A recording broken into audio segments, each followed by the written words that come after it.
नमस्कार दोस्तों। और आप सभी ने अभी नीरज चोपड़ा को जो है जेवलिन थ्रो करते हुए देखा होगा, और वहां से भारत के लिए बहुत बड़ी खुशखबरी निकल के आई है कि भारत के लिए इस ओलंपिक का पहला गोल्ड मेडल निकला है जेवलिन थ्रो में।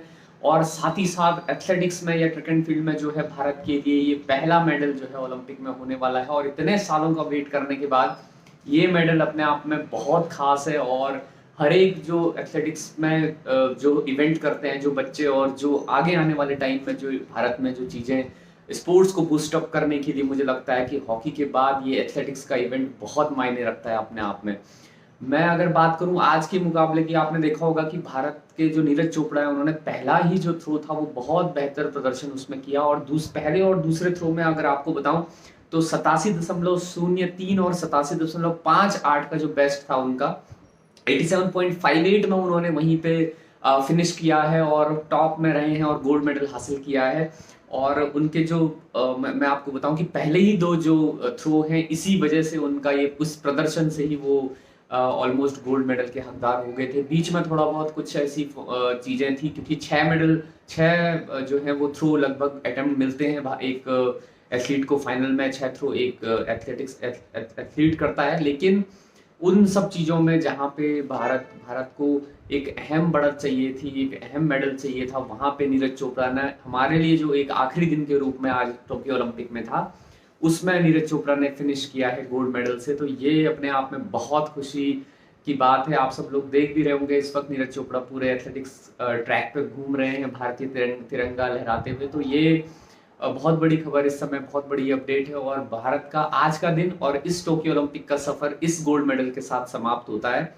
नीरज चोपड़ा की अगर हम बात करें तो 2018 से इनका जो करियर है वो एकदम से हाइक पे आया है, और वहां से उनकी जो पीक है, उन्होंने एशियन गेम्स में गोल्ड मेडल जो जीता था, जहां पे वो 2018 में एशियन गेम्स के फ्लैग बेयरर के रूप में भी मौजूद थे। तो ये लम्हा, और उसके बाद जो गोल्ड मेडल जीतने के बाद नेशनल रिकॉर्ड जो उनका है, और नेशनल रिकॉर्ड 88.07 मीटर का जो उनका है, जो यहाँ भी बेस्ट वो अपना परफॉर्म नहीं कर पाए, लेकिन उसके बावजूद, क्योंकि ओलंपिक जैसा मेगा इवेंट यहाँ प्रदर्शन करना अपने आप में बहुत बड़ी बात होती है। और सभी देशवासियों को बहुत बहुत बधाई, क्योंकि भारत के लिए पहला गोल्ड है। और दोबारा मैं दोहरा दूं कि एथलेटिक्स में पहला मेडल, एकमात्र मेडल ये नीरज चोपड़ा ने भारत की झोली में लेके आए हैं। उनका नेशनल रिकॉर्ड अपने आप में बहुत मायने रखता था पहले से, लेकिन ओलंपिक का मेडल जो है ये हर एक चीज को मुझे लगता है छोटा बना देगा।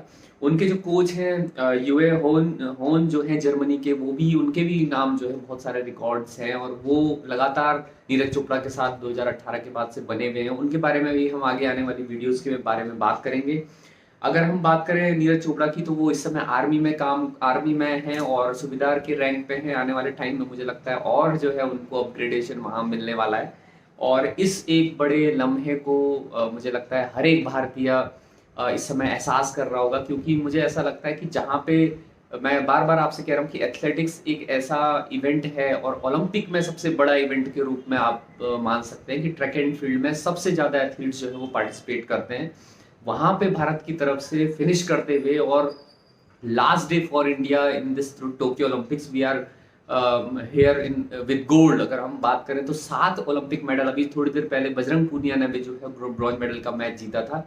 And now we have total 7 medals in this Tokyo Olympics. मुझे लगता है कि गोल्ड मेडल एक ये भारत के लिए बहुत अहम होने वाला है। और भारत के जो स्पोर्ट्स का कल्चर है, मैं बार बार यही कह रहा हूँ कि ये मेडल्स जो है वो आगे आने वाले टाइम में बहुत अहम होंगे। और अपना जो रोल है बखूबी नीरज चोपड़ा ने निभाया, क्योंकि उनसे उम्मीद लगातार थी। और मैं जिक्र वो करना चाहूंगा, जब हमने इस टोक्यो ओलंपिक की शुरुआत की थी तो 23 जुलाई को, तो वहां पे जो हमारी शुरुआत थी वो बहुत अच्छी नहीं थी, क्योंकि वर्ल्ड नंबर 1 दीपिका कुमारी जो है वो अपने राउंड के क्वालिफिकेशन में 9वें स्थान पे आई थी। तो वहां वो एक अच्छा दिन नहीं था, लेकिन शुरू हमने ज्यादा बेहतर नहीं किया, लेकिन कहते हैं कि अंत भला तो सब भला। तो वहां पे जो हमने ये नीरज चोपड़ा ने जो गोल्ड मेडल दिलाया है, वो अपने आप में मुझे लगता है बहुत अहमियत रखता है। और ये फीलिंग, ये एहसास अब हम लोगों के मन में, हम लोगों के जहन में बहुत लंबे समय तक रहने वाला है।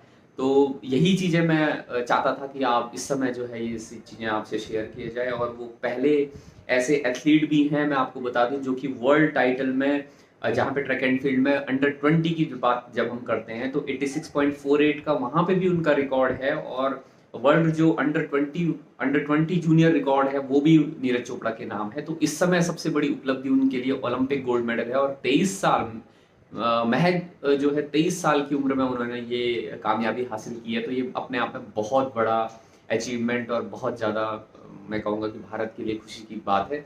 तो यही सब आज की जो चलते चलते सुबह, क्योंकि हमने देखा आदित्य अशोक जो गोल्फ में उनसे भी उम्मीद थी, वो बस एक स्ट्रोक से चूक गई, लेकिन उनका प्रदर्शन भी गोल्फ की, भारत के लिए गोल्फ भी एक ऐसा स्पोर्ट है जहाँ पे बहुत ज़्यादा हम लोग उतना नहीं खेलते हैं, लेकिन उसके बावजूद हम फोर्थ वहाँ पे फिनिश करते हैं। तो ये भी एक अपने आप में उस गेम को भारत में इवॉल्व करने के लिए जरूरी बात थी। उसके बाद बजरंग पूनिया ने हमें ये ब्रॉन्ज मेडल दिलाया, और नीरज चोपड़ा ने जो एक गोल्ड मेडल दिलाया है, इससे हमारी जो इस टोक्यो ओलंपिक में, और सबसे बेहतर सबसे अच्छा ओलंपिक हमारे लिए ये टोक्यो ओलंपिक निकल के आ रहा है। चाहे वो मेडल टैली के हिसाब से देखा जाए, नंबर ऑफ मेडल्स के हिसाब से देखा जाए, और चाहे तो एथलेटिक्स में पहला गोल्ड, और भारत में इतने साल बाद जो है वो 41 ईयर्स के बाद जो हमने ब्रॉन्ज मेडल दिया, वो भी किसी गोल्ड से कम नहीं था।